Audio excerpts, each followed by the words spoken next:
Sondage, pourquoi certaines personnes n'arrivent pas à perdre du poids? Les niveaux actuels de surpoids et d'obésité, ainsi que les maladies liées au poids, ont fait du contrôle de son poids une priorité sanitaire majeure en Occident. Et pourtant, les statistiques indiquent qu'un régime conventionnel permet de perdre en moyenne de 2,5 à 3,5 kg, 5 à 8 livres, par an. Alors pourquoi trouvons-nous qu'il est difficile d'être au régime? Selon un nouveau sondage, la réponse semble être la suivante: parce que nous faisons 3 erreurs essentielles. Nous n'avons pas une motivation suffisante, nous nous laissons gagner par la faim, nous n'arrivons pas à gérer les mauvais jours.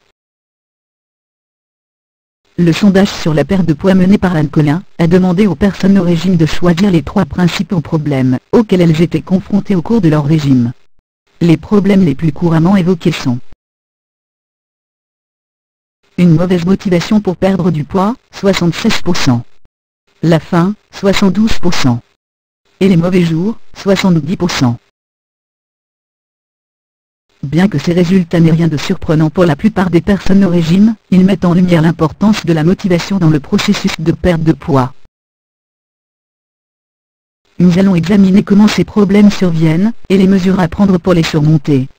Pourquoi avons-nous besoin de motivation? Nous prenons du poids parce que nous ingérons plus d'énergie que nous en utilisons. Soit nous mangeons trop de calories, soit nous n'en brûlons pas assez, voire les deux à la fois. Donc si nous voulons perdre du poids, nous devons améliorer nos habitudes alimentaires et physiques.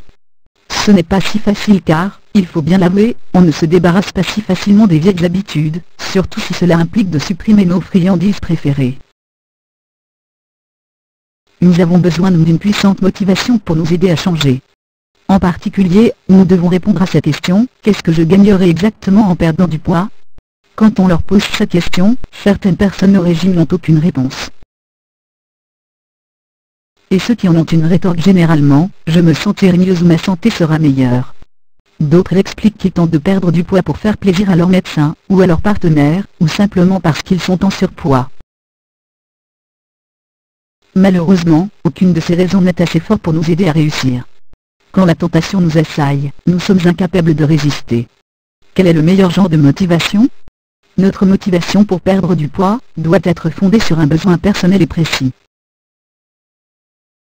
Ce pourrait être par exemple des vacances prochaines à la plage, un événement familial, ou atteindre un objectif précis concernant sa forme physique ou sa mobilité. Il doit s'agir de quelque chose d'aussi précis que possible. Les bienfaits généraux sont peu utiles du point de vue motivation, et idéalement associés à une date fixée. De plus, cela doit être personnel. Perdre du poids pour faire plaisir aux autres fonctionne rarement. Le conseil que je donne à mes lecteurs est très simple.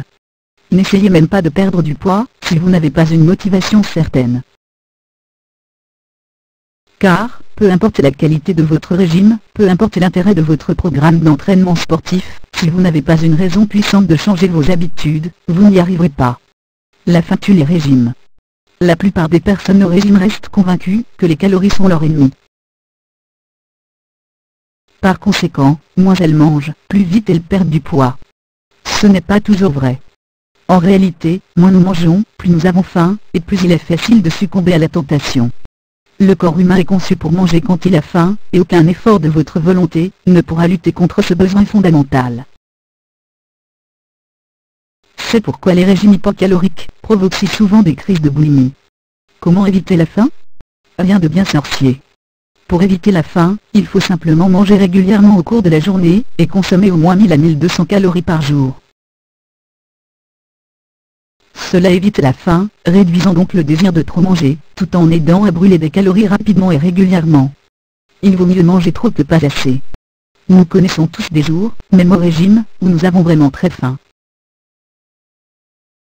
Ce n'est pas un problème. Mangez un peu plus, tout simplement. Il est toujours préférable de manger un petit peu trop que pas suffisamment. Cela pourrait-il retarder votre perte de poids? Oui. Et alors? Ce n'est pas un problème que de prendre quelques jours de plus pour atteindre votre but. Le vrai danger consiste à ne pas manger assez, et de se retrouver affamé et déprimé. C'est la recette idéale pour tomber dans une crise de boulimie. Les mauvais jours, et le problème de la perfection. Aucune personne au régime n'est parfaite. La vérité est que toutes les personnes au régime connaissent des mauvais jours ou succombent de temps en temps à la tentation. Malheureusement, la plupart des personnes au régime persistent à vouloir être parfaites. Elles ne tolèrent pas ces écarts. Aussi, quand par exemple elles vont chez des amis, et se retrouvent à manger un pot de crème glacée et une boîte de biscuits, elles s'effondrent. « Je suis inutile », pleure-t-elle. « Je suis un raté ». Accablées par la culpabilité de ne pas être parfaites, elles abandonnent leur régime avec dégoût. C'est la culpabilité qui est nuisible. Dans cette situation, l'excès de nourriture proprement dit, est généralement sans grandes conséquences. Car enfin, il faut manger une énorme quantité de nourriture, plus de 3500 calories, pour prendre ne serait-ce que 500 grammes, une livre. Les vrais dégâts sont causés par la culpabilité qui s'ensuit. Et c'est ça que nous devons corriger. La culpabilité découle de la volonté d'être parfait. Toutes les personnes au régime font des erreurs, et c'est normal. Se livrer occasionnellement à des excès alimentaires, n'est pas une bonne raison de s'inquiéter, ni de se sentir coupable. Même ceux de mes lecteurs qui ont rencontré le plus de succès, ceux qui ont perdu plus de 50 kilos, plus de 100 livres, ont régulièrement commis des écarts. La différence est qu'ils ne se voyaient pas comme des individus parfaits. Ils se sentaient donc autorisés à commettre occasionnellement des erreurs, et vous devriez faire de même.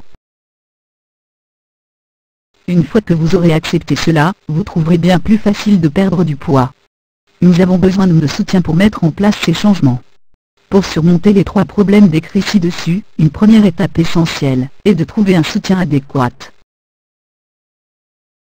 C'est tout aussi important que de choisir le bon programme de régime, parce que peu importe la qualité de votre régime, il ne peut pas en lui-même vous motiver à garder le cap.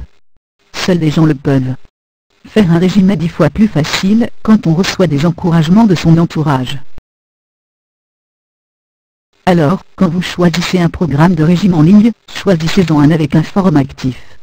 Car en fin de compte, tout cela est très humain. Quand on se sent seul et isolé, le plus petit obstacle peut sembler une montagne. Mais quand on a des gens avec soi, tout devient possible.